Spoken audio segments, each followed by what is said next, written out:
मारण क्रिया के मुख्य लक्षण हैं अचानक बीमारी, मानसिक अशांति और नकारात्मक ऊर्जा का एहसास। क्या सच में मारण क्रिया से किसी की जान ली जा सकती है? मारण क्रिया के लक्षण क्या होते हैं?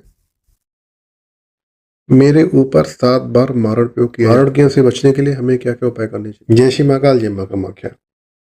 मित्रों, आज की वीडियो में जानकारी लेके आए हैं कि मारण क्रिया के क्या लक्षण होते हैं और उससे बचने के लिए हमें क्या करना चाहिए। तो ये तंत्र क्लास है 36 जिसमें जानकारी आपको मिल रही है। तो सबसे पहले बात कर लेते हैं महाकाल बाबा की, है ना। अकाल मृत वो मरे जो काम करे चंडाल का, काल विष का क्या करे जो भक्त हो महाकाल का। अगर आप चंडालों वाले काम करेंगे तो महाकाल बाबा भी आपको नहीं बचा पाएंगे। इसलिए सबसे पहले अपने कर्म को सुधारिए और अच्छे काम करिए। बुरे काम करेंगे तो आपको कोई बचाने वाला नहीं है। देवी देवता कब आपका साथ देते हैं? जब आप अच्छे काम करते हैं, जब आप सही होते हैं।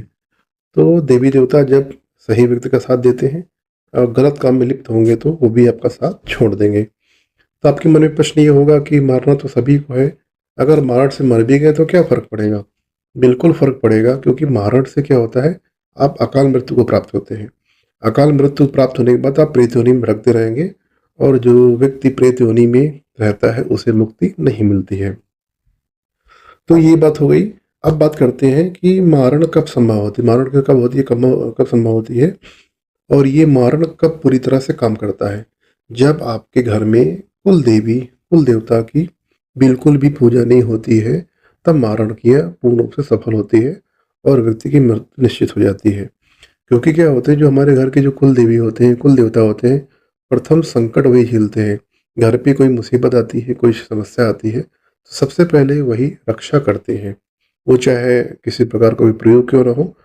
तो ऐसे घरों में जहाँ पे कुल देवी या कुल देवता की पूजा होती है, ऐसे घरों में तंत्र क्रिया भी काम ना के बराबर काम करती है और पूरे कुटुंब की कुल देवी या कुल देवता रक्षा करते हैं। उसके बाद जो पितृ होते हैं, पितृ भी आपके हर प्रकार के संकट से रक्षा करते हैं। इसलिए पितरों को तर्पण करना चाहिए, उनकी मुक्ति के लिए प्रयास करना चाहिए, ठीक है। और या फिर किसी धाम की शक्ति भी मारण को रोक सकती है, जैसे महाकाल बाबा हो गए, बालाजी महाराज हो गए, खाटू श्याम जी हो गए, वैष्णो माता हो गई, और कोई ज्योतिर्लिंग हो गया, और कोई जो है शक्तिपीठ हो गया, सिद्धपीठ हो गया। तो वहाँ अगर आप हर साल जाते रहेंगे, अगर हर साल जाते रहेंगे तो आपके ऊपर किसी प्रकार का कोई मारण या तंत्र प्रयोग अगर होगा भी तो वो काम नहीं करेगा, ठीक है। अब बात करते हैं कि व्यक्तियों के ऊपर मारण कैसे हो जाता है और व्यक्ति क्यों मारण करता है। आपकी किसी से दुश्मनी हो जाए, है ना, तो दुश्मनी की वजह से भी जो लोग आपके ऊपर मारण प्रयोग कर देते हैं, है ना। इसके अलावा घरों में क्या होता है कि प्रॉपर्टी बंटवारा के लिए भी जो है चाचा हो, कोई भी, मतलब कोई भी हो सकता है, कोई, देखिए धन का जब बात आती है ना तो कोई सगा नहीं होता है। तो ऐसी कंडीशन में भी कुछ घरों में मारण प्रयोग जो है करवा देते हैं और धन के लालच में भी मारण प्रयोग हो जाते हैं। तो अब बात कर लेते हैं कि यदि किसी व्यक्ति के ऊपर मारण प्रयोग कर दिया गया है उसके क्या क्या लक्षण होते हैं। तो जो मैं लक्षण आपको बताने जा रहा हूँ, इनमें से सारे लक्षण उस व्यक्ति को मैच करेंगे। तो 10 लक्षण मैं बताने जा रहा हूँ। देखिए, नाड़ी की जो गति होती है, जैसे नाड़ी है इसकी गति होती है 72 ना, 72 बार 1 मिनट में 72 बार धड़कती है। तो नाड़ी की गति या तो बिल्कुल स्लो हो जाएगी, ठीक है, यानी कि 20, 25 या 40 के आसपास हो जाएगी, या फिर 100 से ऊपर निकल जाएगी। तो बहुत सारे जो ओझा होते, भगत होते हैं, तो ऐसे पकड़ के, जैसे मेरे गुरु जी थे, वो तुरंत जाएंगे तो वैसे नाड़ी पकड़ चेक करते हैं। नाड़ी की गति से पता चल जाता है, अगर तेज है तो मैक्सिमम 90% चांस रहता है कि उसके ऊपर कोई ना कोई नेगेटिविटी, ठीक है। तो नाड़ी गति से जान सकते हैं कि उसके ऊपर मारण क्रिया की गई है। और जिसके ऊपर मारण क्रिया होती है उसकी सांसों की जो गति होती है बहुत तेज हो जाती है, ठीक है। उसका अगला लक्षण है, व्यक्ति जिसके ऊपर मारण होता है वो शारीरिक और मानसिक रूप से धीरे धीरे कमजोर हो जाता है, यानी कि उसकी जो आत्मा का जो पावर होती है, जो शक्ति होती है, धीरे धीरे क्षीण हो जाती है। और व्यक्ति को रात में डरावने सपने आते हैं। और एक प्रयोग कर सकते हैं, तकिया के नीचे आप नींबू रख लीजिए, ठीक है, रात में सोते समय, और प्रार्थना करिए कि आपके ऊपर यदि कुछ मारण प्रयोग किया गया है, जो भी नकारात्मक शक्ति है उस नींबू में आ जाए। तो सुबह देखेंगे अगर नींबू काला पड़ रहा है और मुरझा रहा है तो समझ जाइए आपके ऊपर मारण प्रयोग हो चुका है। इसके अलावा व्यक्ति की जो दिल की धड़कन होती है बहुत ही तेज हो जाती है या बहुत ही स्लो हो जाती है, तो ये भी मारण का लक्षण होता है। और ठंडी में आपको पसीना आ रहा है, गर्मी में आपको ठंडी लग रहा है, तो आपका अचानक से बॉडी का टेम्परेचर कभी बिल्कुल लो हो जाए, मतलब बहुत को ठंडा लगने लगे, कभी आपको गर्म लगने लगे, तो ये समझ लीजिए आपके ऊपर मारण प्रयोग हो चुका है।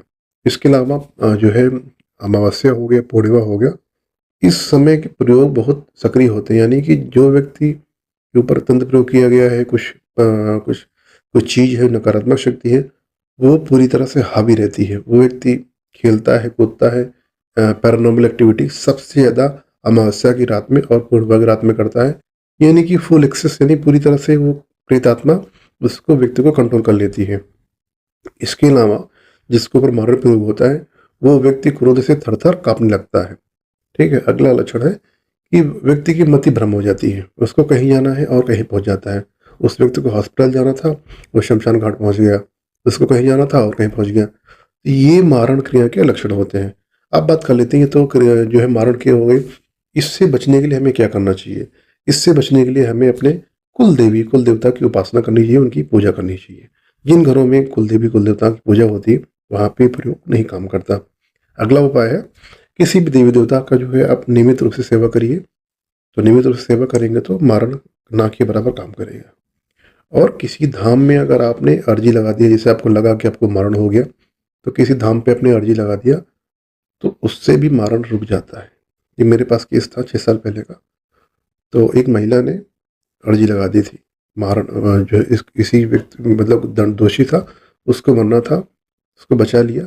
लेकिन जैसे मान लिया कि कुछ ये चीज़ें हैं तो जानबूझ के नहीं करना चाहिए, अपने स्वयं के लिए करना चाहिए, लेकिन किसी अन्य व्यक्ति के बारे में नहीं करना चाहिए, क्योंकि आपको उसका कार्मिक अकाउंट नहीं पता है, क्या उसका चल रहा है, तो ये गलती नहीं करनी चाहिए। अपने परिवार की रक्षा के लिए आप अर्जी लगा सकते हैं। इसके अलावा कोई योग्य साधक हो, भगत हो, तो उसकी सहायता से भी मारण को रोका जा सकता है। और साधना करने से भी आपका जो है मारण प्रयोग रुक जाता है।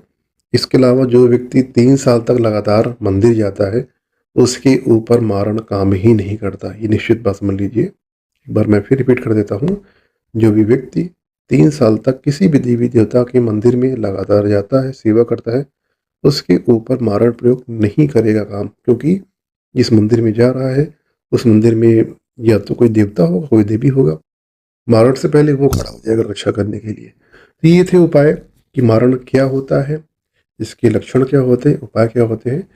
तो वीडियो शेयर कर दीजिए, लाइक कर दीजिए। मिलते हैं नए वीडियो में। जय श्री महाकाल, जय।